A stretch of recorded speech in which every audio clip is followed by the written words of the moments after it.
okay, what happens if we are one day able to make systems that are as intelligent as humans? And one argument is, unless you believe that there is some kind of magic happening in the brain, then the brain is just an extremely complicated machine. One day we will be able to replicate that machine. There is no, in principle, reason why we will not be able to make machines that are as sophisticated as the brain. The brain, we know, has a bunch of limitations. One is it needs to organically grow into a host that then needs to be able to create a smaller version of itself that then grows into roughly the same size. That engineering restriction does not exist. We are able to build giant data centers that are much, much bigger than, the size of the head of a child. And silicon can operate at much higher speeds than some firing neurons. And so if we're able to make sufficient advances, then we may well be able to far exceed the intellectual capacity of the human brain. And what happens if we're ever able to make systems that are just much smarter than us? What does that look like? Would we still be able to control them? Would we be able to specify ahead of time ways we want them to not behave? What if the things that they desire in the world, assuming that they have some kind of desires and assuming that they don't develop some kind of instrumental desires, there is something deeply troubling about the idea of creating something that is much smarter than you, that is very alien to you, that in principle, you're handing over control over the future to that system.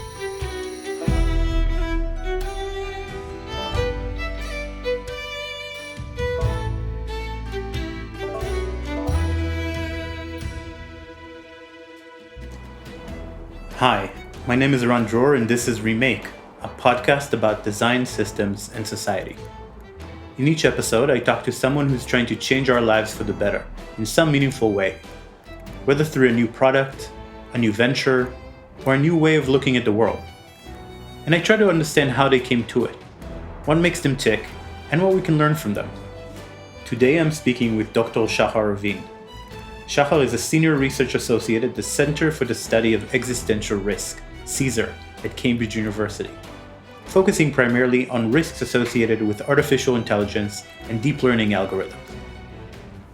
We discuss Shahar's unique approach to discovering truth through simulation and gaming, his insight into how to fix the broken system of science funding, and his project, in collaboration with Oxford University's FHI, or Future of Humanity Institute, and my own Remake Labs, to create a strategic scenario game that will help educate decision makers on the possible risks and effects of the accelerating development in AI capabilities in the next few years. So now, let's get to it with Dr. Shahar Avin. So I usually start with this question, which I find kind of help put things in perspective. So what is something that you've believed since childhood that still drives you today? That is a big one. I'm not sure I'll be able to say it very crisply, but it's some combination of the world being a really interesting place and that figuring things out about it, doing so by making things, is particularly fun. I'm thinking all the way back to playing with Legos, kind of working out physics problems, playing out in the lab, games to explore philosophical ideas all the way to now. Yeah, I think that's pretty consistent. Interesting. And so what were some of these activities? Can you kind of walk me through? So you said playing with Legos, which I did too. That didn't make me a scientist. What are some of these activities, and how did it kind of, that discovery of the world being an interesting place come about more specifically? Yes, I guess part of it is way back in childhood was, at the beginning, playing with Legos and making all sorts of different shapes and figuring out all of the things that you could build. And then later on, getting stuck into fantasy and science fiction, making up adventures in Dungeons and Dragons, and kind of getting new ideas for things to build, first in Legos and then later on in various video games like SimCity and Stronghold and other kind of sandbox games. Undergraduate, I studied physics, and I particularly liked labs where you had to build up your setup. It was only through the setup that, I found it more interesting than the theoretical parts. Moving to philosophy, it got harder to learn things by building, but I really liked making thought experiments and particularly models to explore ideas. Yeah, and that's also, I think, why I like code. It's kind of you learn things by building things. Right. That's really cool. Can you give me an example of some philosophical models and mini experiments that you created? Sure.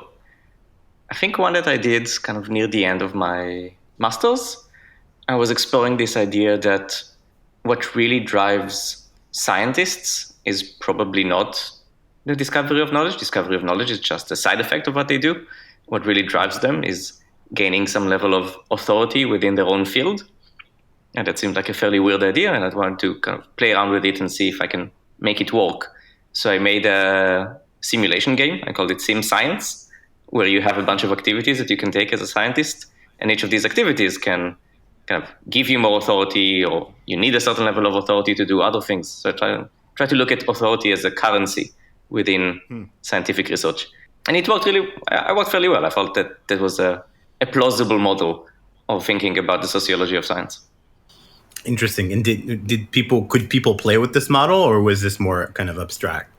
Oh yeah, no. This was a game. You could log in and you put in your name, and you had a bunch of research projects that you would be able to follow. I thought I went on very jokey, so the projects were things like, can I lick my own elbow, and looking at weird objects in puddle water and things like that.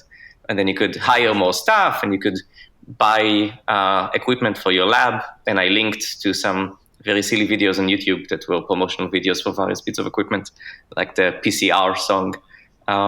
You could actually go and play it and kind of gain more authority as you go through the turns. There wasn't very much content, so after about 20 minutes of playing it, you would be done.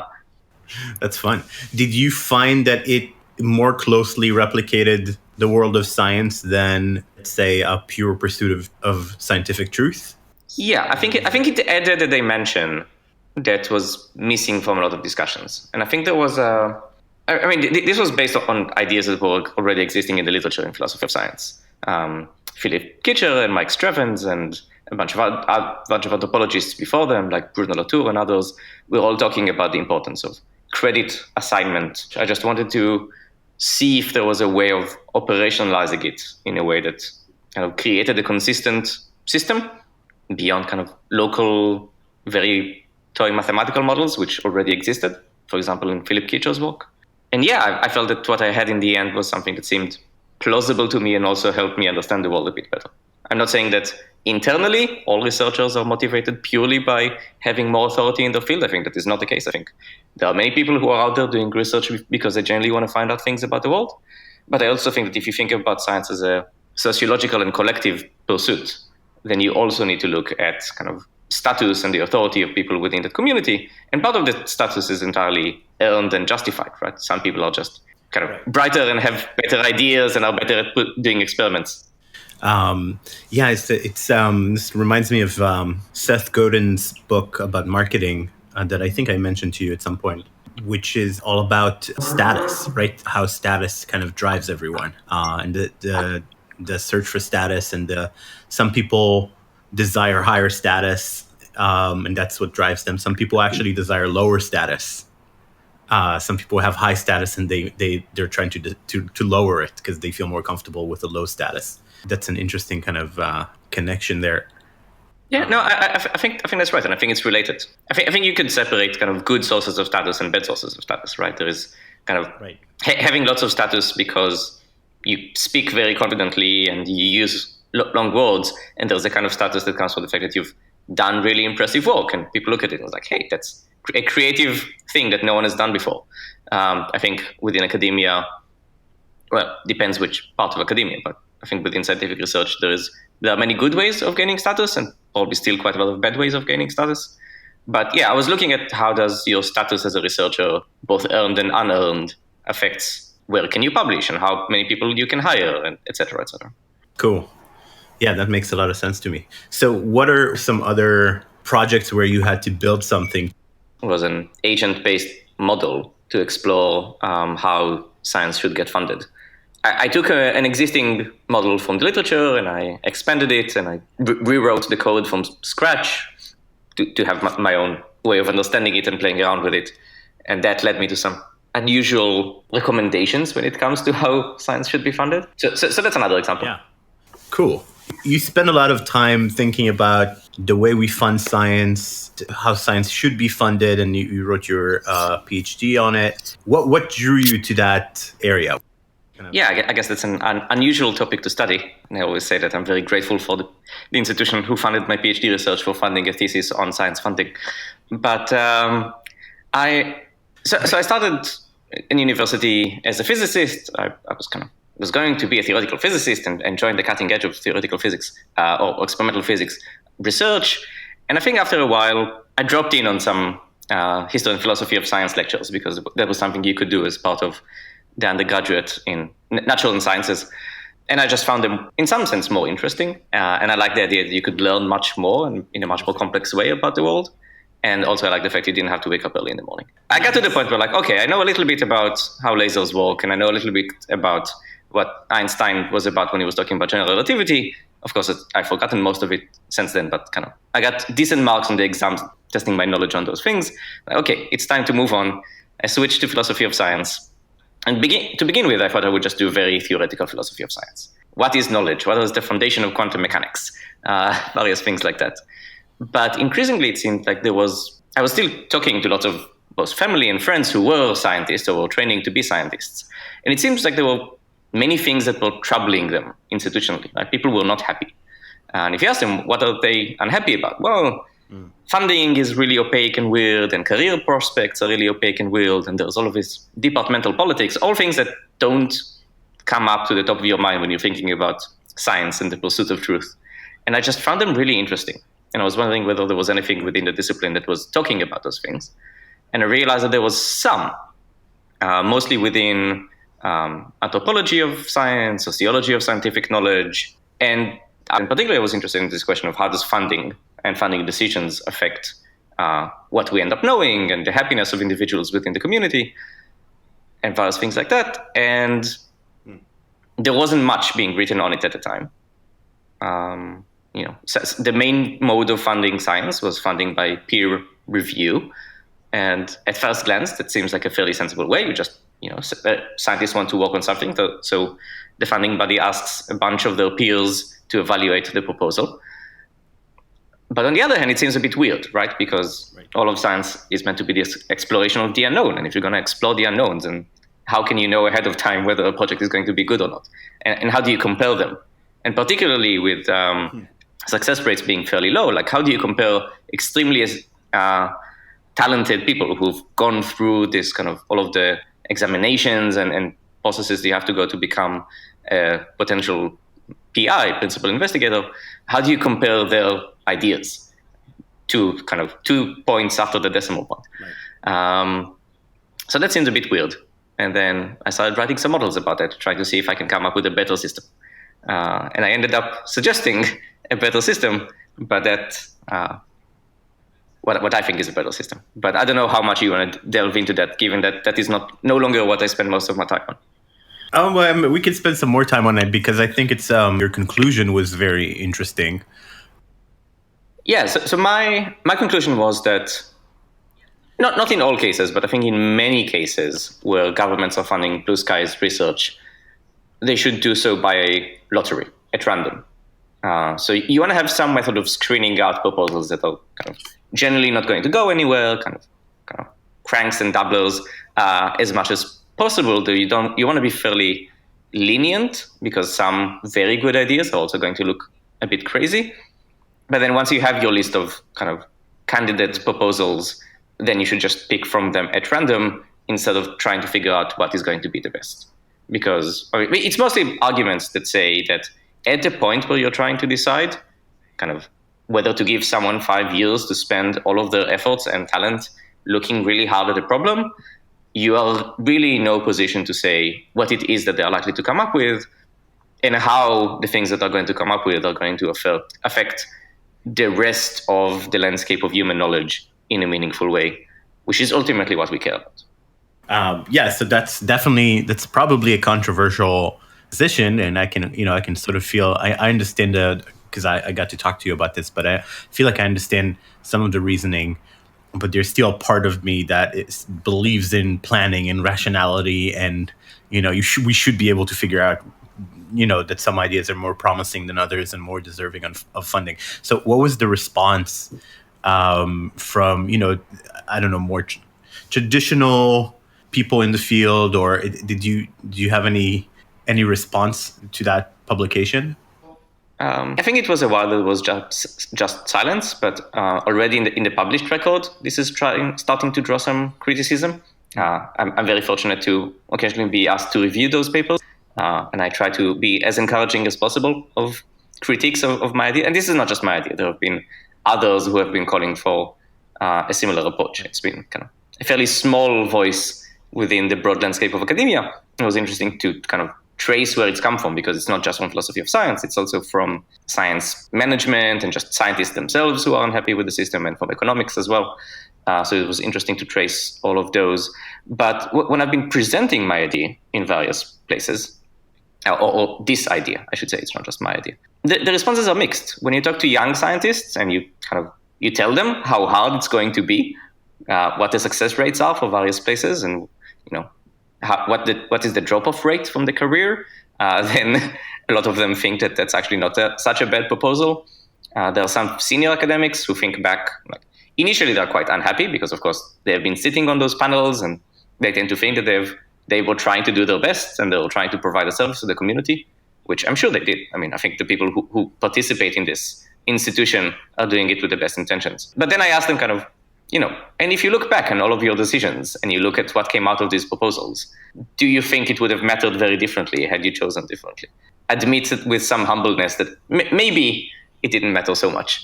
And maybe they were overly harsh or critical at the beginning, and they thought proposals kind of had to be kind of a perfect description of the project that was going to be, and increasingly they realized that is just an unrealistic expectation to have. Because if you can perfectly say what it is that you're going to do and what it is that you're going to find out, then it's probably not very interesting anyway. But I think still there is a lot of institutional pushback. There is also this I think the biggest criticism, one criticism is, look, sometimes we just have exceptional proposals, where there are things that are clearly needed, they need a lot of funding. If we don't do them, then the field is not going to move forward. And I accept that. I think sometimes you do have those things, and you just need to have a mechanism for being aware of those. On the other hand, that they don't tend to come from either the most prestigious or the people with the best track record. Also, those kind of people tend to not have particular difficulties finding funding from other sources. But also, sometimes what you need is a breakthrough that is more engineering than science. You just need to set up this giant machine, and without that giant machine, you're not going to be able to make progress. And that's fine. I'm not saying that those projects should be funded by lottery. Often you have much better insight into what service they're going to provide. Maybe not the results that they're going to provide, but what is the gap in the experimental landscape that they're going to provide to answer. But also I think there is a concern that is more political, that says, if we say that scientists are not in fact in a very good position to judge which projects are going to be the best ones to fund, then why don't we just let the politicians decide which projects to fund, or some religious authority decide which project to fund, or let the public decide which project to fund? And this would be an extremely bad idea. I think that if you're going to let any group of humans decide, it should definitely be the scientists, because the whole aim of the proposal is to prevent a kind of systemic bias. The claim is that when you have a group of humans looking at a field of proposals, you're going to get some kind of bias. And the bias that you get from the scientists is a somewhat conservative bias towards proposals that are slightly more familiar, and maybe proposals that are slightly more similar to things that have been successful in the past. But that bias is much less damaging than the bias that you would get from politicians or from the populace at large or from other kinds of authorities. It's just that hopefully with a lottery, you can have an unbiased system. And that also means that you cannot have a bias or a trend toward things that are generally more promising. I guess the claim of the thesis is that your ability to generate true signal is smaller than your susceptibility to bias towards this kind of less useful directions. This reminds me of how startups are funded. So I worked a little bit in the early stage funding of startups. And, I've met some angel investors and VCs. Some of them kind of would secretly admit to you that they have no idea how to invest and how to choose who to invest in. And that they, some of them have even promoted the idea that the best way to invest is to invest a little bit in everybody and then see how it goes. And they kind of basically check in and basically expect people to meet certain milestones over time. And just start by investing in everybody, because there's just that's probably a better financial way of making returns. And every investor has stories of like missing on Uber or missing on Facebook or where they just thought it was stupid because they had their own biases, and that could have made their whole year or the whole decade. Yeah, so I think there is a very strong similarity here, and in fact, one way of looking at the lottery proposal is just saying, if you had enough money to pay all the theoretical scientists to just keep on doing whatever it is that they want to do, you should probably just do that. But because in many fields of science, you cannot make progress without some significant expenditure of resources, and that this is public funding, so the funding is limited. And we want to keep it public, because otherwise you have a bunch of other biases that go into the picture. Then the lottery is your second best option. If you can't find absolutely everyone, then at least give absolutely everyone an equal chance of being funded. But a big difference, I think, with the startup world is that in startups, you can give everyone a little bit of money and then wait a year or two and see if they're able to come up with a product, or see if they can find a product market fit, or see if they can kind of get a lot of domain experience and get some feedback on their ideas. But I think in Blue Sky's research, it's going to be a very long time from the point that you have a new idea of a new research avenue or a new experimental setup until you start getting meaningful results that tell you whether you're on a good path or not, before you really tried all of the options, because the world just gives you very, very slow feedback. Sometimes you get scientific results that only give you dividends 20 or 30 years after the research was done. Without this ability to get relatively fast feedback, you probably just want to kind of maintain quite a wide diversity of ideas and approaches. And probably, one suggestion of doing that is funding it by lottery. Right. Interesting.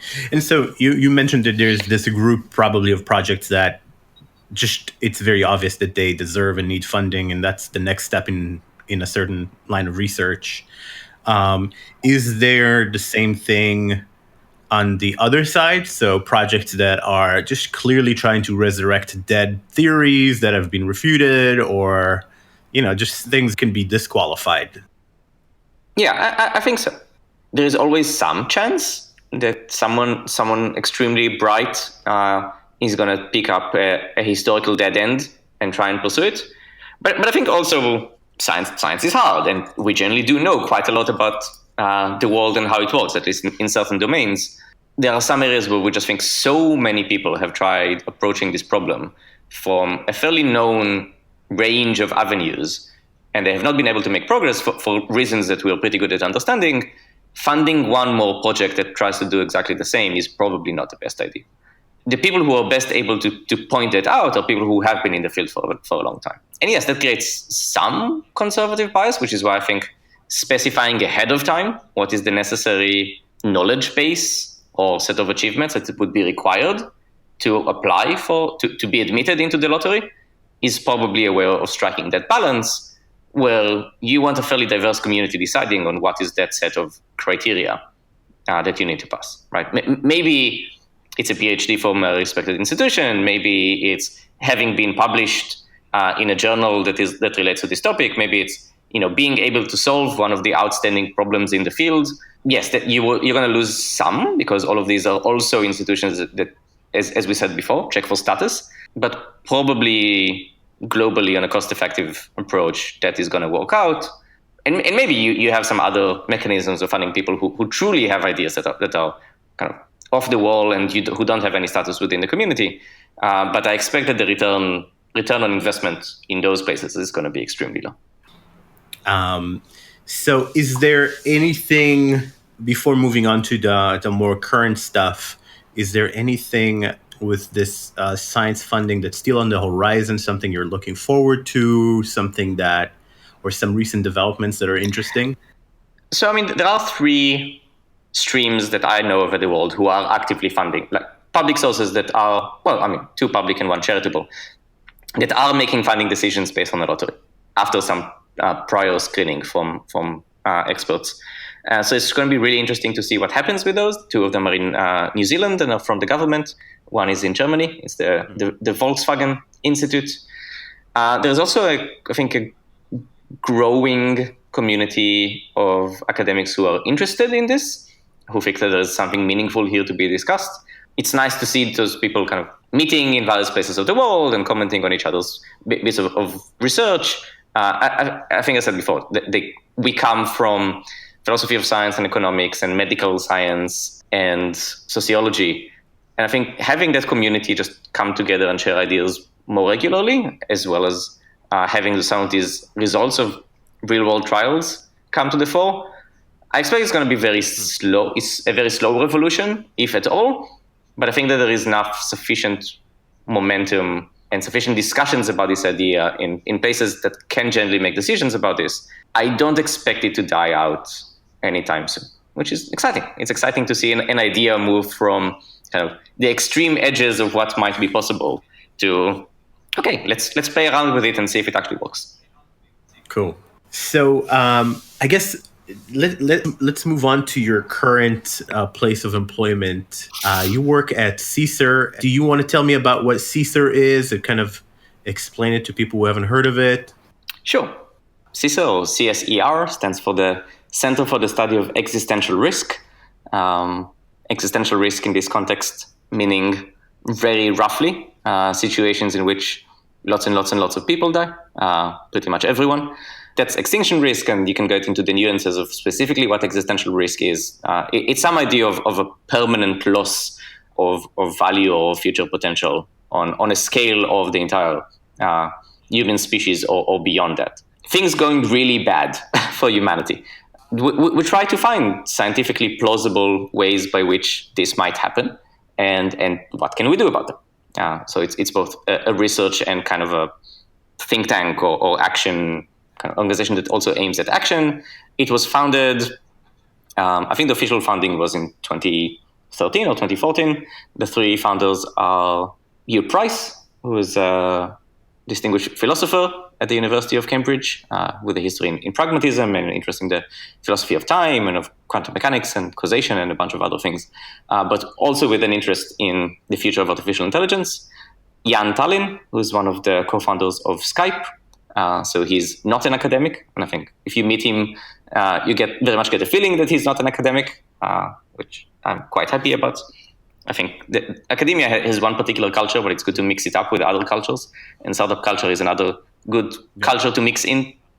And the last founder is Martin Ruiz, the astronomer royal, previously a master of Trinity College, all in all an extremely distinguished astrophysicist, who has also published both popular and more scientific books on potential pathways to human extinction from biological error or terror or from nuclear weapons. He was involved in the Pugwash conferences during late parts of the Cold War, and also interested in the study of artificial intelligence, and as well as other risks.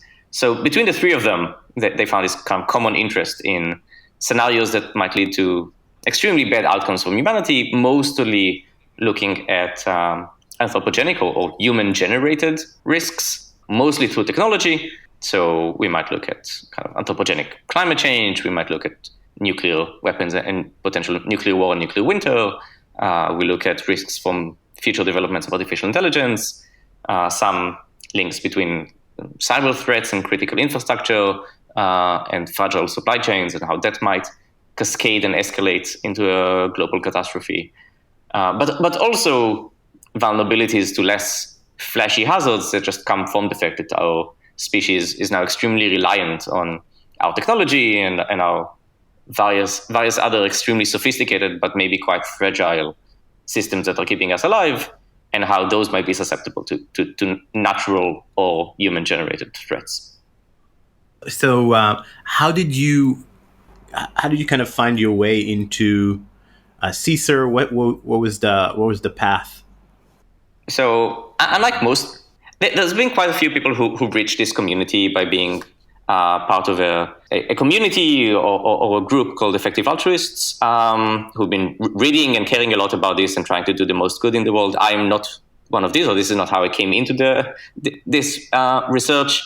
My story is much more humdrum. So I was doing my PhD in Cambridge when this center was founded. I remember going to Jan Tallin's talk about the future of intelligence and thinking that, this is very interesting. Someone should be working on this, but probably not me. I'm going to be working on science funding for a while. But I was a research assistant of Professor Ha-Seok Chang in the Department of History and Philosophy of Science, who I really enjoyed working with, a really great both individual and researcher. And when I finished my PhD, I went to be a software engineer for a year because I needed a break from academia. At the time, I didn't know it was going to be just a break. I thought it was for good. But then Ha-Seok reached out to me and said, hey, they're setting up this center, and I think you'll be an extremely good fit for it.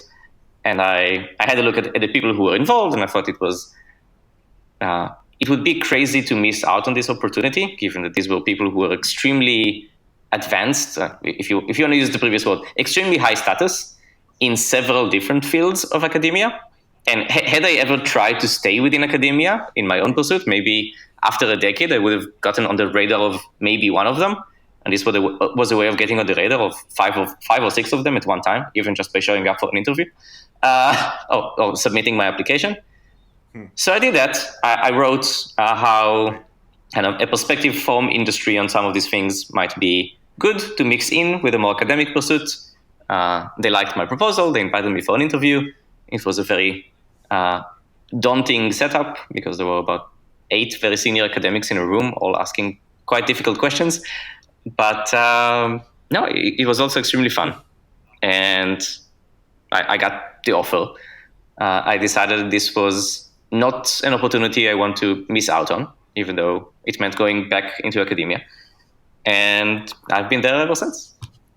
It was only on my kind of first or second week on the job that I was like, okay, I better read this kind of Nick Bostrom super intelligence book that seems somewhat related to what I'm going to be working on.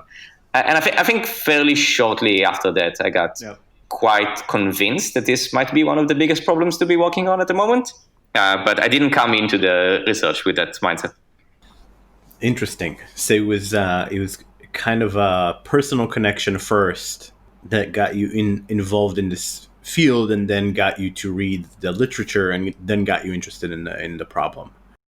And so I definitely want to dive into AI and all of that stuff in a minute. But before we do that, can you give me kind of an overview of these different problems out there and how you think of your, and I know AI will come up here, but how do you see your work today? I can try and give that. Every day I start like, what should I be working on today? And it's not always clear to me. But I think we started off with the center, and the remit was very broad, right? We want to have a science of existential risk. We want to figure out what's going to kill us. We want to figure out how to stop it. And then we need to actually get out there in the world and make sure it stops. So I should also say that our center was established after a few years after the Future of Humanity Institute in Oxford was established. And they've already been going at this problem for quite some time. So we had quite a lot of background material to be building up on, as well as a lot of kind of specific avenues of research, right? So people have been studying asteroid risk and risk from nuclear war and so on for decades. Right? So this is not all kind of out of the blue start and figure out what you should do about this. But in the beginning, we had to create some of that institutional knowledge within CSER, and I was kind of the first postdoc on the ground after the executive director, Sean O'Haggerty, and then a few other people joined, but we were a fairly small group at the beginning. And I really didn't come with an agenda. Right? I didn't come with, this is what I want to study. I just felt like I should just study broadly and then zoom in later on. So I was moving between artificial intelligence and cyber and a little bit of nuclear and a little bit of climate and a little bit of bio risk and just meeting lots and lots of organizations. If you are a fancy Cambridge research center with very fancy founders, then lots of people want to talk to you. So there was a lot of just going around and networking and having really interesting conversations with a whole bunch of potential collaborators, and going to a bunch of conferences and so on. And then over time, as more and more people joined, there was an ability to kind of hand off different parts of the research landscape to different people. And I increasingly focused on kind of techie risks that have an active research community, where some mixture of understanding the technical landscape and understanding the kind of sociology and anthropology of the research community can help us make some progress. It has been mostly on AI, where I've been really interested to see how the machine learning community and the policy community and some of the more theoretical AI safety, technical AI safety, mathematical driven community, how they all relate to each other and what they have to say and where they agree and where they disagree. But also in cyber, looking a little bit at, what gets funded, what are people worried about, what are states doing, what are startups doing, what might be most promising or most dangerous, what is genuinely massive risk and what is merely hype and people trying to make a quick buck. A little bit about nuclear.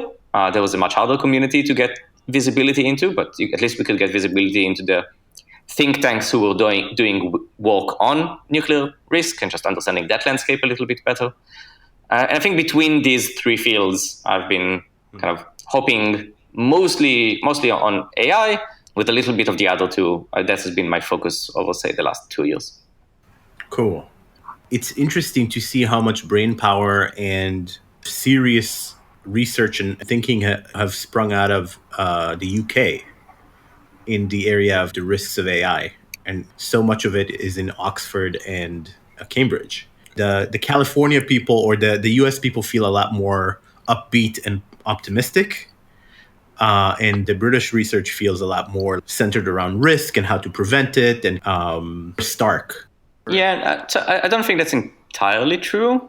I think that kind of the face of AI risk, and that's kind of mostly just an accident of Nick Bostrom's book being probably the most well known about it, kind of very much attaches this idea of AI risk to Oxford. But I think that there's a group, the Machine Intelligence Research Institute in Berkeley in California, who are maybe some of the most pessimistic people I know of in the world about AI risk, and probably with some of the best recent arguments for pessimism. I very much appreciative of the work that they do, and I think there are some worlds in which the work that they do is the only important work to be doing right now. I don't think that's the case in most worlds, but definitely there are some worlds in which this is the case. So I'm very happy that they are doing what they're doing. And I also think there are some people in the UK who are extremely excited and bullish about the technology, not least Google DeepMind, but also a whole bunch of other startups and research centers. There is a very vivid and active kind of tech triangle between London with Imperial and UCL and industry and Oxford and Cambridge, with lots of people who are doing very exciting technical AI work. I also think that there are people, say, in New York, the AI Now Institute, who is more pessimistic and concerned, particularly with the near-term applications of AI and what it means for society, with issues of bias and concentration of power and social justice and so on. And I think there are also more communities around the world that, maybe just because of the language barrier we're less familiar with, but there's very interesting work being done in France and in Japan and in China, in other parts of Europe as well. So I think there is an international community, but I do think that Silicon Valley is probably the poster boy for tech optimism generally and AI optimism in particular, and Oxford, for other reasons, is probably the poster boy for concerns about the future of AI. But I think those are kind of small representatives, or maybe high status representatives of much wider and quite global communities. Got it. That makes a lot of sense. And there's definitely some institutes you mentioned I didn't know, so I'm going to look into them. I'm sure some of the listeners will not know the extent of the risks or what type of risk we're even talking about. I think, broadly speaking, people are beginning to be aware of the risk to jobs, but maybe not the whole gamut of risks. Do you want to maybe give us an overview of why are we even concerned about AI? I'm going to give a breakdown of AI risks that makes a lot of sense to me. I know other people break down the domain in other ways, but one way that I break this down is along two axes. One is along how soon is the risk going to happen, and I split this into now risks, so things that we are already facing because there are deployed AI systems out there in the world.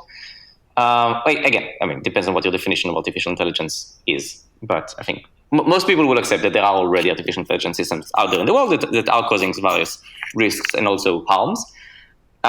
Then you have near-term risks, which are, again, on my definition of things that these are systems that if you take someone who knows the cutting edge of research very well, they will have a pretty good idea of how to make such a system in the world.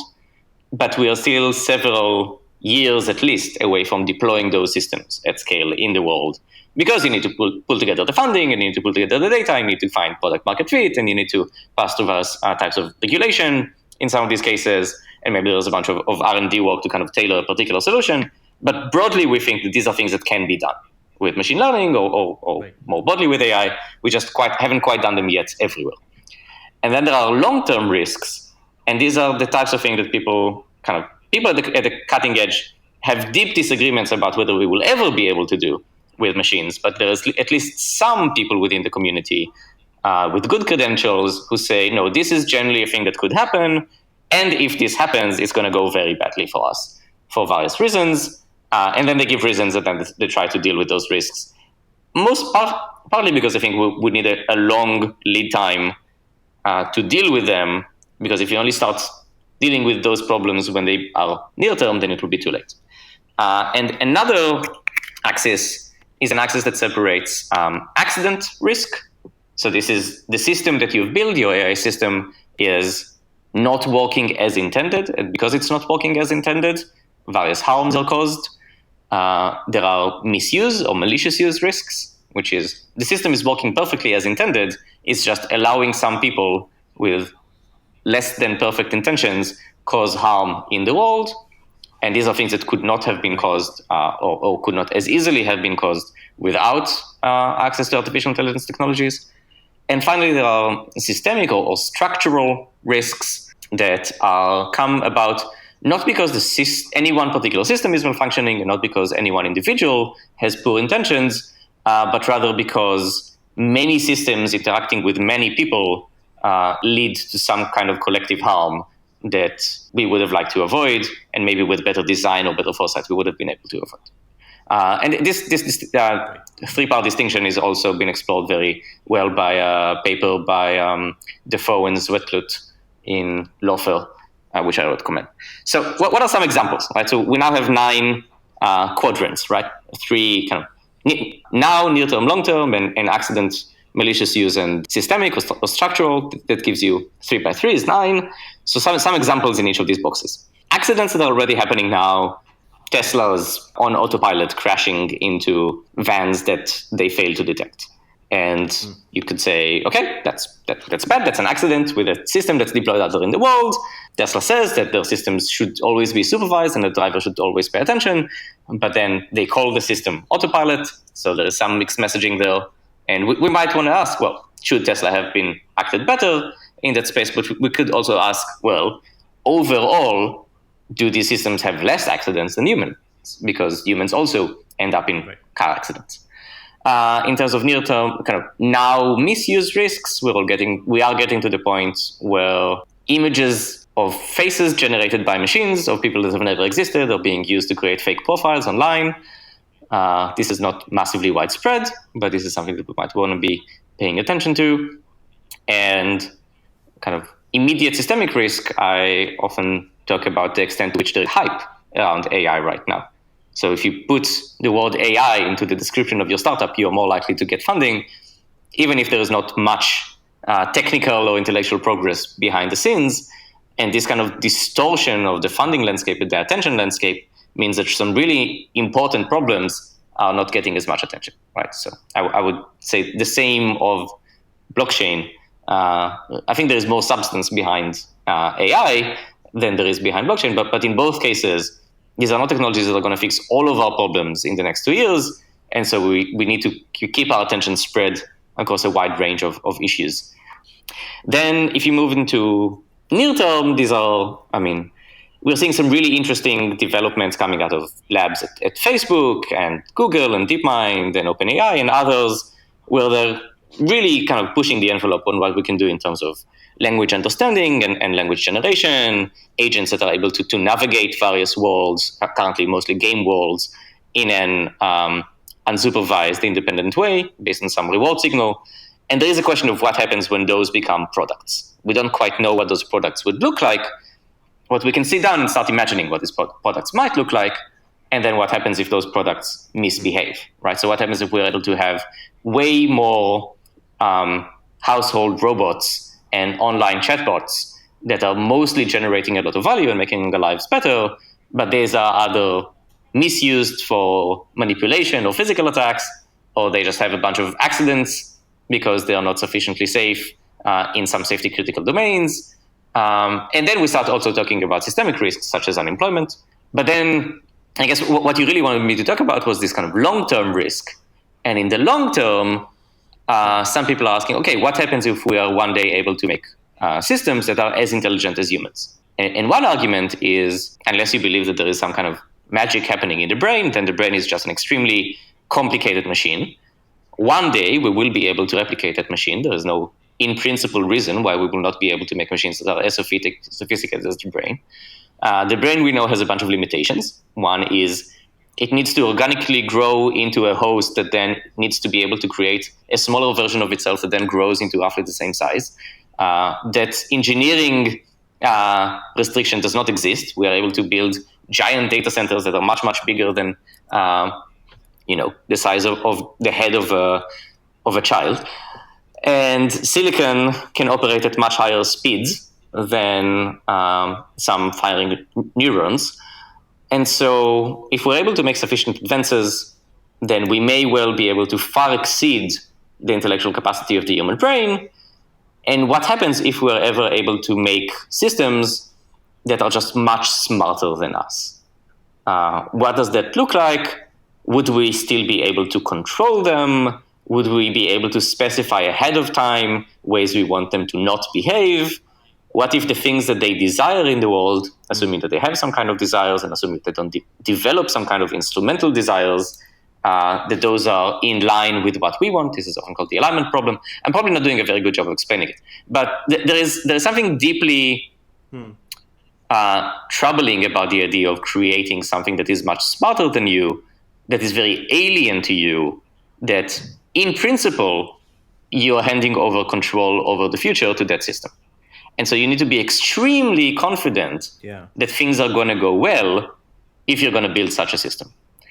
And then Nick Bostrom's book is all about exploring why is that something that is a plausible concern?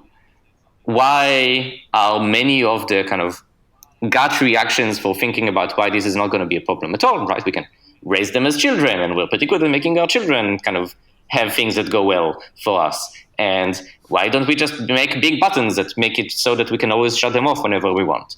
And why would we ever think that those things would want things that are different from us? Or why would they even have desires of their own? And he goes very carefully through all of these arguments and says, look, there are some fairly good reasons to think that these are not going to be malicious entities, right? By and large, they're going to be artifacts of our own making that are going to try and fulfill whatever it is that we ask them to do.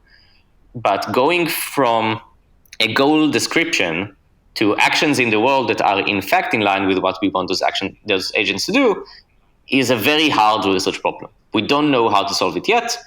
We may not be able to ever solve it, or at least be very confident that we have solved it. And if they are not pursuing precisely what it is that we want, they're pursuing what they want, which is just a very close version of what we want, but not precisely right, then the world is going to end up the way they want it, not the way we want it, because this is what intelligence is. Intelligence is the ability to shape the future based on your desires, given whatever is available to you. And so this could just end up going very badly for humanity just because of these kind of small differences between what we want and what we eventually get. Yeah. So so I find that, it's really difficult to make people not go to the science fiction scenario, right? And where like, oh, you're talking about evil robots taking over the world or becoming conscious and evil. And I've been struggling with how to explain it, because obviously I'm also writing my thesis on this, and kind of this is something that I really care about. And the best way I found to kind of frame this for people is to say, hey, you know what? AI is the first time that we're building a machine with no steering wheel at all. Like there's no direct control. There's no mechanism to directly control the thing. By its very essence, it's going to make its own decision. And so if you kind of bring it down to that level and you say, just like the car, for the first time we're building a car that makes the decisions on, maybe you tell it where to go, but it makes the decisions. Now everything is going to be like that. The grid, the smart grid is going to manage itself, right? So we should be really, really sure that it follows our intentions precisely, and that we're aligned, that those intentions are good and don't have any unexpected consequences, because it's just going to take it off and go run with it. I find that people that frames it really nicely for people. They're like, oh yeah, all of our machines to this point, we had a direct control. More or less. I mean, you could ask who has the steering wheel for the internet? Who has the steering wheel for the stock exchange? No, but yes, when you get to that level of societal scope, you're right. But every single internet user is directly controlling what they want to do, right? Or is directly, and so it's almost like asking, where's the steering wheel for society? But I find it really interesting. And so there's some interesting work on alignment and how to prevent these things. So how do you deal with the bridging the one part of your work, which is identifying these challenges, and then another part of your work, which is trying to find solutions or trying to promote existing solutions that seem promising? So how do you bridge these two parts, like the more kind of pessimistic part and the more optimistic part? In my day job, I'm not one of the people who are actively searching for solutions. I'm glad that those people exist.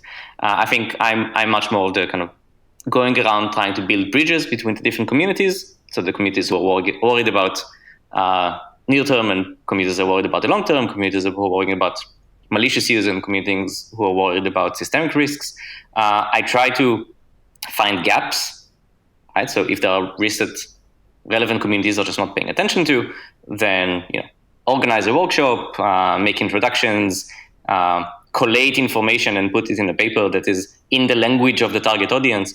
These are all interventions that I've been mostly focusing on, and there are various ways of doing that. I think one of our more successful interventions has been in collaboration with many other partners, including in Oxford and elsewhere, was the publication of a report on the malicious use of artificial intelligence.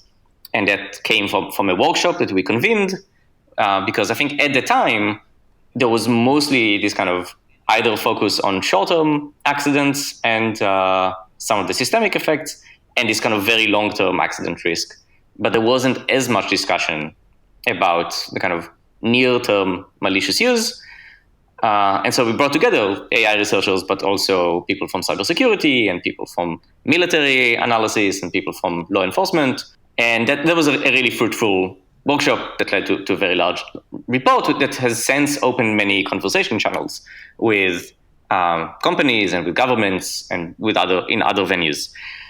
And so that kind of very academic kind of get a bunch of smart people together and ask them at the beginning quite naive questions, and then increasingly more sophisticated questions, and then share their answers as widely as possible is one kind of intervention that has been proven quite useful. Another one is to try and then think about what kind of institutions would you need to have in place, and how would they be funded, and how would they have the right kind of status and prestige, and how would they have the right kind of talent to be able to address these problems so that we're always ahead of the risks. And part of it is kind of doing a lot of these mapping exercises and kind of community building and bridge building. But another part of it is just doing a bunch of foresight and letting people kind of inhabit the future for a while and try to understand that these are not different buckets of risk that don't interact, but are in fact all part of what is going to be our future experience with this technology. And there are various kind of some of the more dry and some of the more fun and gamey ways of exploring those futures.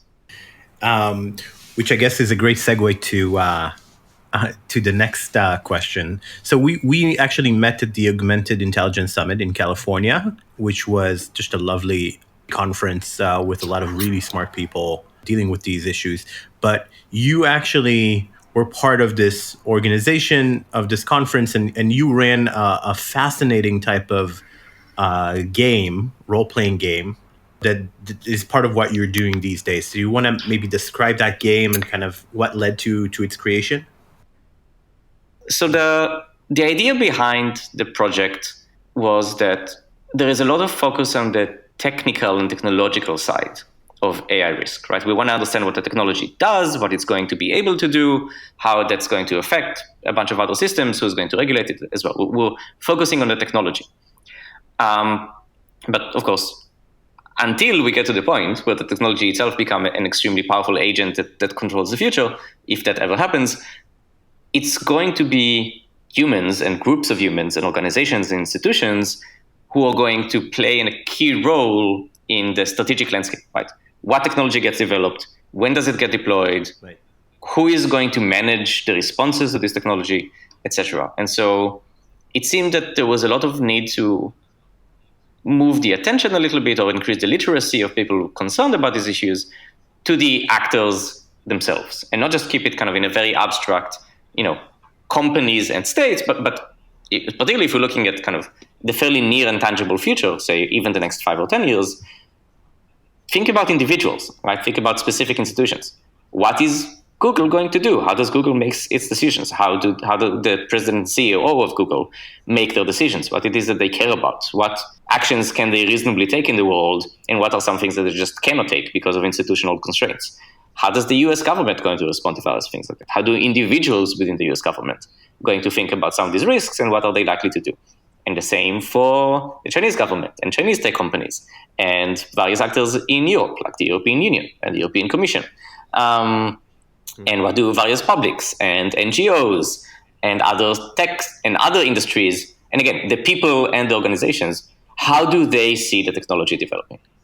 And there are a bunch of tools that already exist. They're called, there are many tools. One of them is role-playing games, where you just take people and you tell them, okay, for the next period of time, be it an hour or 4 hours, you are going to try and pretend to be this person in this situation, and to the best of your ability, occupy their perspective and try and take actions and make statements from their perspective as the technological and social landscape changes around you. This role-playing game, or AI strategy scenario roleplay, I don't always call it a game, though it is in fact a game, is modeled on military war games. It's modeled on tabletop role-playing games such as Dungeons & Dragons. It's modeled around a bunch of scenario planning exercises from business, but it really tackles some of really big strategic issues. Right? What are going to be industry-government relationships? What are going to be relationships between different tech companies? What are going to be the relationships between individuals within those organizations? Some civil society roles such as labor unions, etc. How are these all going to operate, given that what is driving these individuals may be fairly limited or parochial, right? They might just care about kind of making more money for their family, or they might care about their particular legacy, or maybe they are motivated by kind of grand altruistic ambitions. And the mixture of the very personal with the kind of large strategic kind of globe encompassing changes, I think creates for a very interesting experience. But maybe you can say more about how you found the particular experience. Yeah, it was fascinating. So we were divided into groups. There was this big hall, and we were divided into different tables, and we were each given a theoretical scenario. So our group was given the scenario of autonomous vehicles just became, a reality. They're approved by the regulation, and several big companies announced that they will no longer employ human drivers, and that includes Uber and Lyft and shipping companies. And basically, we're about to have just a massive set of layoffs for drivers. millions, right? Potentially tens of millions. And we were each assigned a role, or we actually got to select our roles. And so there was the president of the United States. There was the president, I think, of a few people of different car companies. So there was the head of Tesla. There was the head of this Chinese smart car company. There was kind of a labor organizer who was radicalized by this. And I got to be, I was sort of the union leader. And what was really interesting is right before the game, the moderator took me aside and said, okay, one thing that the rest of the team doesn't know is you're actually super corrupt and you're getting a lot of money from the car companies. And, your whole purpose is to kind of let them go easy, maybe arrange a sort of deal where they get some minor compensation, the drivers, and you're trying to kind of not cause a ruckus for the car companies, even though you're the labor leader, and that kind of put a whole new spin on how I approached the game, because I was going to play it very straight, and I felt like I, for the first time, actually had an insight and understand corrupt officials, and there's plenty of corrupt officials around today that this is highly relevant. But I started kind of weighing my words, not for their truth value and not for how they represent my ideas, but where they position me on the board to get to my goal, which is actually the opposite of what I was saying. And there's just a way of speaking that I started getting into as the corrupt union leader that felt real. It felt like, okay, this is really how people in these roles who are corrupt are operating. They're always masking. There's always one goal, and then the words kind of go in another direction, but still get them closer to their goal. And I felt like I gained a lot of insight. And in the end, the end of the scenario was not so good for the drivers. I think they each got like $10,000, compensation, and like 2 credits, like at a community college or something. And millions of people losing their jobs for this, and with really no plan. And the other insight is, of course, like how our human frailties are going to play into this, right? One person being corrupt could affect the whole outcome of the scenario. Or one person just thinking of themselves or being a little bit self-aggrandizing or not really kind of having their heart in the right place could really affect the whole outcome. I found it super valuable, and I can imagine playing different scenarios. Really, you can start getting a lot of insights about what's driving different people. And with a little bit more preparation and research, really, this could be one of the best tools for learning. So did I sell it? Did I convince you, Shahar? Yeah, I love the way you describe it. I still think that to date you have had the best experience out of anyone who has ever played the game.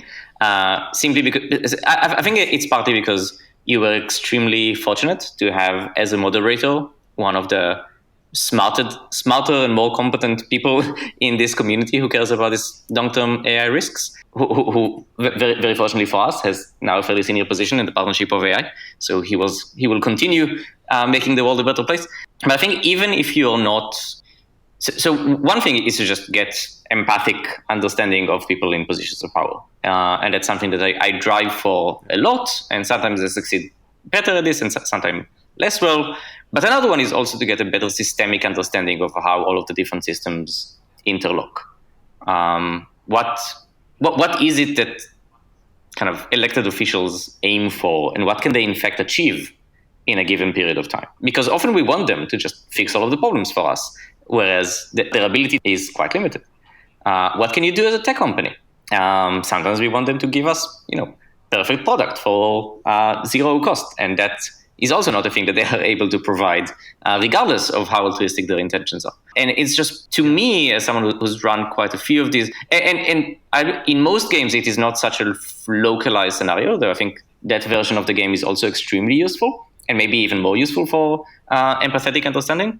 A version that I often play is start in the not too distant future, maybe 2024 or 2028, and then play 1 year or 2 years per turn until as you go through some of these kind of near-term technologies that are foreseeable, and then some more advanced technologies, and then often all of the way to at least having the ability to create machines that are as smart as humans in many domains.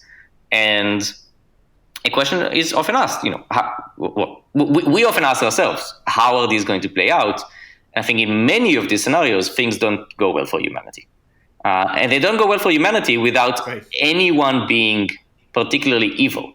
Right? It's mostly short-sightedness and trying to go for the next election cycle or for the next best-selling product. Usually a lot of mistrust, either between states or between companies or between companies and states, that prevent the negotiation of really very achievable cooperative strategies that would generally benefit everyone. And so these highlight kind of the importance of foresight, the importance of trust, which then feed back into some of the more kind of maybe less fun, but more rigorous and academic work that we also do in exploring mechanisms for trust building and potentially plausible binding treaties around this technology. But then, of course, any suggestion that we have, we can then throw back at the game and ask, okay, if you play a scenario around the negotiation of this particular treaty, but you bring in all of the kind of empathetic understanding of what individual actors want and need, is this going to work? And often the answer is no, or no, unless you design the experience of building trust in a very kind of human-centered way, which is not often what comes out of kind of just doing pure mechanism design. When you understand that the next phase, whatever it is, of humanity has to emerge from the current phase, right? And the current phase is so deeply flawed, it's almost impossible to see how it would go according to our best case scenario. It's not going to go according to our best case scenario. And we're very lucky if it doesn't go according to our worst case scenario. I'm not sure I'm that pessimistic. I do think that people can rise up to the challenge. I think there are many people who wear the altruism on their sleeve. I think increasingly there are many of them in high power positions. But I think it's going to be hard. I think as the world becomes more unequal, as a bunch of new technologies allow for new ways of communicating that are not necessarily truthful or conducive for understanding, being the kind of what gets you popularity and votes, that's a tricky world to navigate. I don't know. I still have faith in humanity. I think we're a pretty pliable bunch. And if if the threat is very real and very present, then people can rise up to meet it. Whether we do it I don't think we're going to get our best case scenario, simply because best case is just an oversimplification that probably fails to include everyone's values. I think we'll get something workable, but only if we put in the effort of trying to understand what the future is going to look like and respond carefully to it, right? I imagine that we will probably manage to deal with the ongoing climate change and the resulting climate crisis, but I imagine we will be able to do it because many people are devoting their entire careers and social lives and so on to making that change happen, right? So I think we can get there, but only if we put in the work. Yeah, and I think that's definitely true. With climate change, I can see how millions of extremely smart people who care deeply are getting together, both on the research and science front and the technology front and the funding front and the policy front, and something's gonna move the needle. And so I'm actually pretty optimistic about the climate. What scares me about the situation is actually you named it perfectly. I never heard the term before, but epistemic risk is kind of something I heard from you. But the idea that and Yuval Noah Harari speaks about this a lot, but the idea that we could so easily be manipulated to not know the truth or to kind of start building a set of beliefs that are not true by systems, really people and systems that are hacking into our basic instincts, right? Or they're basically manipulating us. Yuval Noah Harari speaks a lot about like the machines and businesses will be able to know you better than you know yourself. And that's a kind of a point of risk where you no longer control yourself because they can manipulate you better than you can moderate yourself. What do you think about that risk? Yes, so we have an ongoing project on that as well. As you said, it's called Epistemic Security, and it came out of a series of workshops that we ran kind of as a follow-up to the Malicious Use of AI report, where we identified, in the report we call it political security or political risk, and that's really the idea that these technologies may well enable various kinds of manipulation, surveillance, deception, in scales and that are much bigger than we've seen before, in costs that are much lower than we've seen before, maybe in ways that are very hard to detect. I think we have radically changed our technologies by which we come to know the world several times in the past, right? We went from mostly oral communities to print-based communities to telegraph and then radio and then television-based communities. I think each of these changes came with very massive social upheavals, and they were very hard at the time. And I think they create a period in which things are extremely uncertain, populations are extremely susceptible to manipulation. I think they undermine a bunch of power structures, many of which are extremely useful power structures that provide a lot of critical services. So I think it creates a period of risk as you adapt to the new situation. I don't think I'm quite as worried as Herb Lin, who recently published this paper on cyber-enabled information warfare, where he's looking at the future of this and he's extremely pessimistic. He sees this to be the end of the Enlightenment. And the idea that there is just, wherever there is public discourse, there is just chaos. There is no mapping between what people believe and say and what is actually true. I think that is not an inaccurate description of a period that we might go through. I think we will get through it on the other side. A big part of the epistemic security work that we've done is to ask, how badly are things going to go if you assume that public discourse is just chaotic, right? That there is no... I mean, there are some sources of truth, but they are drowned out by other voices who are just able to replicate things that look like the truth, but are in fact just made up to try to push a particular agenda, make a profit, get elected, generate violence, whatever. I think that the answer is more nuanced, because I think a lot of the things that are really critical for keeping us alive, that are human systems that require information, have slightly separate information systems. So if you think about national security, law enforcement, health and medicine, environmental protections, these are systems that where the state has its somewhat separate information gathering and sharing system, right? They don't rely on tweets and social media by and large, nor do they rely on televised reports, right? They rely on kind of reports generated by government from sources, by people who have gone through many years of training, and those are systems that are quite slow to change. On the other hand, these systems are also subject to intervention from elected leaders who are very much susceptible to these kinds of social media and other forms of public discourse.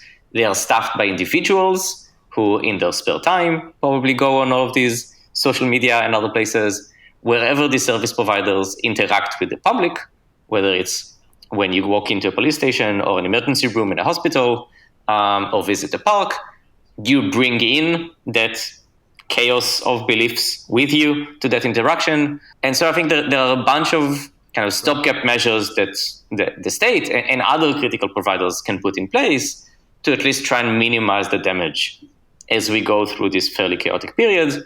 I imagine that there's going to be harms generated. I don't think it's going to be the end of civilization or society as we know it.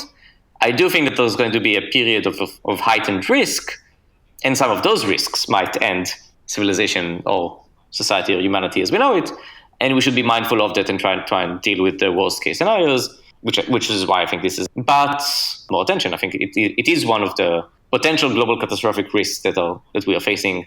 I like the fact that it is probably temporary, right? I think that there will be technical and social innovations about how we trust and what we trust and how do we empower individuals using technology so that they are less manipulable. There are some hard limitations. I mean, the fact that the technology around us outpaces the pace with which we can change people's minds is a worrying one. Right. So there probably will need to be some kind of race dynamic where you also have technology at the individual's disposal. As I said, I think humans are adaptable and extremely creative. I don't know what the solution is going to look like yet, but I think as in the past we have found ways to reconfigure our epistemic landscape, we will be able to do so again. That's interesting, and I tend to be fairly optimistic generally about humanity, and long term I'm still optimistic. But the question for me is, how do we protect the people who are not able to protect themselves in terms of the kind of brainwashing that we're seeing on the news, fake news, really kind of deep manipulation, some of it done intentionally, some of it done just by sheer algorithms who are optimizing for engagement. And how do we protect these people effectively when there's something about the human emotional core that is drawn to this kind of stuff, is drawn to the exciting lies and doesn't want to hear the truth. One of the things to say is some parts of the truth are malleable and many perspectives are valid, and you want to be extremely concerned about a kind of paternalism that just says that you know what is the best truth for everyone and they should only believe that. Because that is both a bad idea and historically has been a very bad idea, and also if that is your position, you tend to lose any potential trust that you might have had or any potential engagement that you might have had with the people that you say you want to quote unquote protect. On the other hand, right, if you look at things like people being targeted by phishing and spam and malware and so on, the answer is you bake the security protections into the tools that they use, right? So you've already given them tools to empower them. You also make those tools be able to detect falsehoods, right? If there was a plugin to Chrome that could put a red border around videos that you know were generated by machines and not authentic ones, then you could roll that out, and people can then choose to ignore that red box or not. But at least there is a very clear visual cue, and you just go to the source. Right? You know that everyone uses 1 or 2 or 3 browsers, and so you just make the consortium of browsers agree to a certain set of rules. In the same way that in journalism, we have a set of rules about what you report, and as long as people stick to them, then we keep a certain bar on what is true or not and what is out there or not. Right? There are quite a few, despite how much we talk about everyone can communicate with everyone in this world, there are quite a few channels by which most people get their information. And I think that Google and Facebook and Twitter are increasingly aware of this problem and are trying to find solutions that, on the one hand, kind of respect the autonomy of the users and the creators and so on, but on the other hand, address some of the more systemic issues. Right? At least when things are clearly malicious, I think they're increasingly applying tools at their disposal. And it's a very hard trade-off to make, because you're always going to upset someone, either because you allow content that upsets people or because you shut down voices that really shouldn't be shut down because you want the diversity of voices. So that's one thing. Another thing, I think, is it is still the case that face-to-face engagement and information that is coming through your own community, I think, has much higher salience to people than things that they read online. We just don't bother going to talk to people who don't think the same as us. I think it's very easy, much easier to go and complain online about the people who don't think like us than it is to try and find them out in real life and meet them for a chat over coffee. And I think more of that would probably be good. It's hard work and it's not a product and you probably can't make a lot of money out of it. But it's going to make the world a better place, which is why, whenever I can, I try to take speaking engagements in places that are not high prestige academic venues. And maybe I could do more of that. But this is also something that I encourage other academics to do, I think. I think there are very strong incentives in academia to only talk to other academics who already think mostly like you, because, then that's the status that you care about. But that's not what's going to make the world a better place. And I don't know, I think I've seen this documentary about people in Israel who go and talk to people who are suspicious of vaccines or who are concerned about the side effects of vaccines. And these are people who, instead of trying to bombard them online with studies and making fun of them behind their back on various Facebook groups, try and, hold a meeting in someone's living room and listen carefully to their concerns. And where possible, try to confront these concerns with studies, and in some places admit that some of these things are genuine concerns, but some of the risks of not vaccinating are even bigger concerns. They are just not things that have been discussed very much, because it's not very salient to us, the kind of harm that not vaccinating your child can cause. Because there are various diseases that are really very, very, very dangerous, that we just don't know that much about them because the last 3 generations have vaccinated against them. Right. And I think that when you're sitting in someone's living room and you listen to them and you hear their concerns, you acknowledge that most people just want to be good parents and make sure that their children grow up to live to be healthy adults. We all want the same things. Then you can have a much more constructive discussions about how do you gauge the trustworthiness of various sources, and what are some risks that are real, and what are some risks that aren't, and what are some perspectives that maybe you haven't considered before. I think that those are extremely meaningful engagements, and not something that Facebook and Twitter and YouTube are going to kind of wash away anytime soon. It's just that most of us don't bother to do that. So maybe there could be a solution around encouraging more of these conversations. That definitely sounds like the more promising path. That's really cool. So I have two questions left for us to kind of think about, and this is an adaptation for questions that I actually ask in a design sprint. But I find it's a kind of a great way to kind of look into the future. And I'll make this longer term for you. Usually it's a 2-year vision, but I'll make this longer term, and I'll ask you, if you put your most optimistic hat on for us as humanity, and the next 10 years just go perfect, and just go in the right way on these existential risks, and especially on AI, everything goes the right way. What does the world look like in 10 years? It's funny. I'm very much anchored. So I got to play my own scenario role play earlier in the week. I usually facilitate, but there's another person who's now facilitating. Ross Goitzmacher, I think is how you pronounce his name. He's a really, really cool dude. And so he facilitated, he moderated the game, which meant I got to be a participant after many, many games in which I only got to be a moderator. And, I just got into the role of Xi Jinping, the president of China, and just tried to make things go well. And by and large, they did. I'm just going to kind of give you examples from things that went well in that particular game. I think that if we can get some international treaties that are meaningful and enforceable around reducing emissions, cyber and information influence non-offense. So states mostly leave other states to run their own affairs, particularly ones that are extremely capable of interfering both with digital systems but also with information systems. Reinforce and improve our nuclear treaties.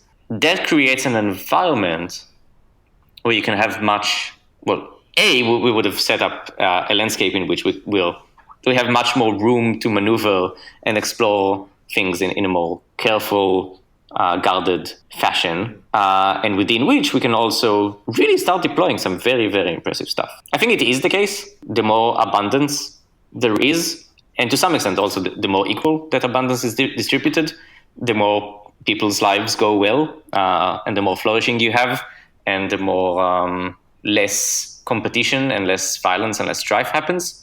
And I think much of that abundance can be unlocked. I think we can grow enough food for everyone. I think we can provide enough shelter for everyone. I think there is enough water and meaningful activities to be pursued, etc., for really things to go very well for most people. What we've done with the Millennium Development Goals suggests that when we coordinate globally around those tasks, things can go very well. And I think various fairly humdrum forms of technology, coupled with people who have altruistic motivations and good kind of problem-solving skills, can really make the world significantly better. And from there, right, once you've brought most of the world to the quality of life that the average person in Europe currently has, while maintaining most of the risks at bay from the ones that we currently face, the universe is the limit. I think that we are going to be able to colonize various parts of the solar system. I think we can make significant advances in curing many diseases and extending people's meaningful lifespans. I think once you have enough of your economy relying on mostly automated systems with sufficient resilience built in, that you can have increasing numbers of people dedicating their lives to creative pursuits, which is can be extremely satisfying. I think we can explore many more ways of kind of organizing social lives and so on. Yeah, I think the world can go well. I imagine things going well without ever creating one unitary, super smart system that is going to optimize the world for us. I think the world probably goes better if we just give up on the notion of creating those kinds of systems and instead kind of use increasingly smart algorithms as tools to be deployed around the world to make our lives easier and better. I think there is enough human ingenuity to make sufficient progress on most of the problems that face us. So I think some significant improvement in global cooperation around the biggest risks and applying technologies really to address questions of scarcity about the most basic goods that are required. That would be things going very well for us. Now, if we look at this vision and then we look at the type of enormously complex international system that we have, and all of these different players and interactions and personalities, where would you say the point of leverage, the point of most leverage lies? What part of the system is key to, in your mind, top of mind, to help us get there? Is it the president of China being a good guy? Is it just general the way our leaders think, or where would you put the kind of point of most leverage? I actually think that the president of China being a good guy is a pretty good way of getting there.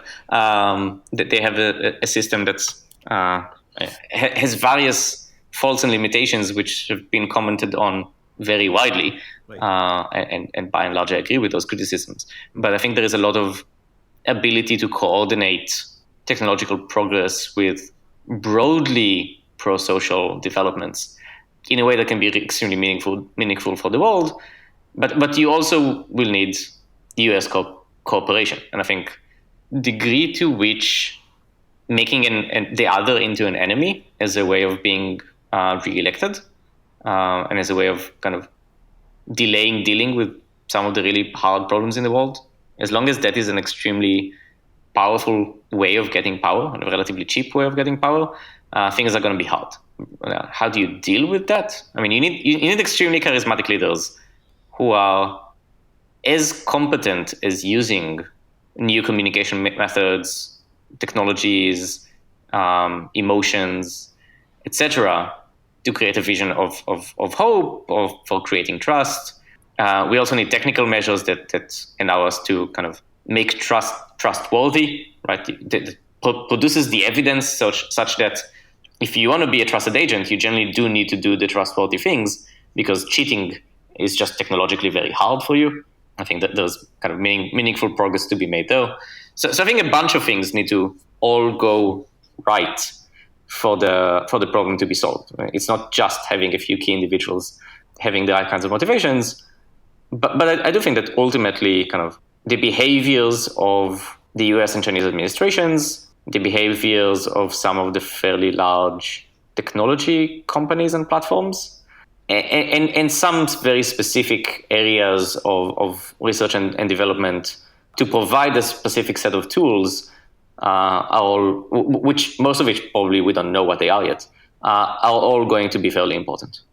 And I think one thing that kind of emerged for me from this conversation is, just having the different players have humanity, the good of humanity, as their aspiration, as their goal, that's above their immediate. So they could still care about their family and their country, but kind of also caring about how it all fits together, because now that's becoming more and more important, in making sure that by serving your narrow interest, you're not actually destroying something that's much more important than that. Yeah, I think that's right. I think more enlightened self-interest is useful. The more I play these games and I see people play these games, the more I see, though, that you can tell yourself a story about why you're doing is in enlightened self-interest. And that story might even be right. I mean, we have very poor models about how the world operates. I think you have to do quite a lot of bending back around yourself. But I think there is a story to be told for why what Trump is doing is in fact best, not just for him and his children and his business empire and people who look like him, but also is in fact better for the rest of the world.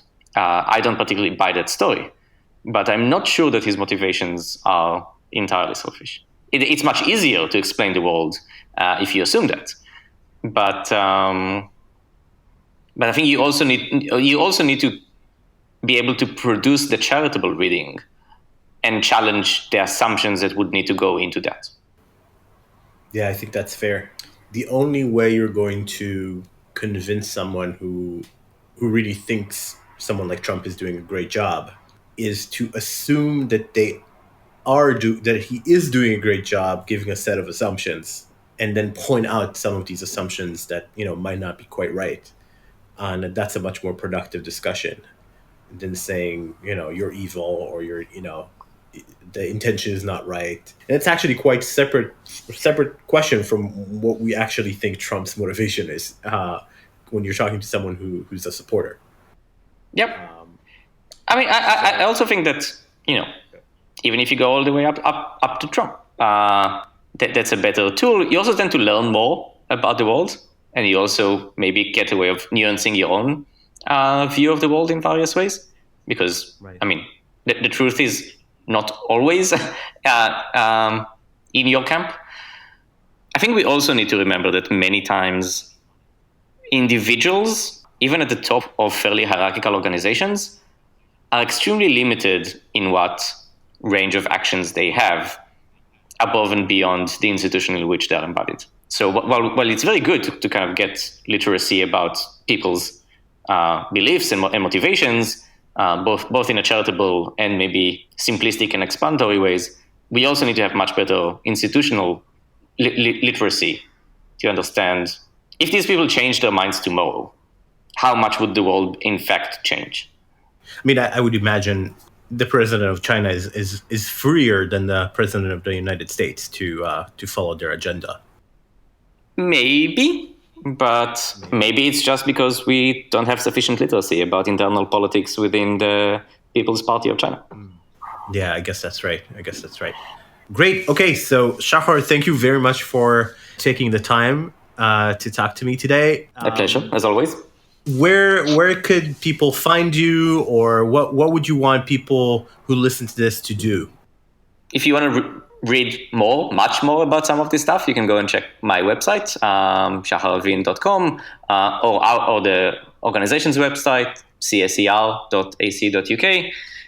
There's lots and lots and lots of material out there. And if you want to get involved, just drop me an email. Perfect. All right. Thank you very much, Shahar. All right. That's it for today. If you enjoyed the podcast and would like to support it, please consider writing a 5-star review in Apple's podcast app or wherever you're listening. It helps many more people discover the podcast and also makes us feel good. Current support for the podcast comes from my own design company, Remake Labs. We run design sprints all over the world, and our goal is to improve outcomes, whether in business or various organizations, through repeated and rapid design interventions. Now, until next time, be well, everyone. See you next week on Remake.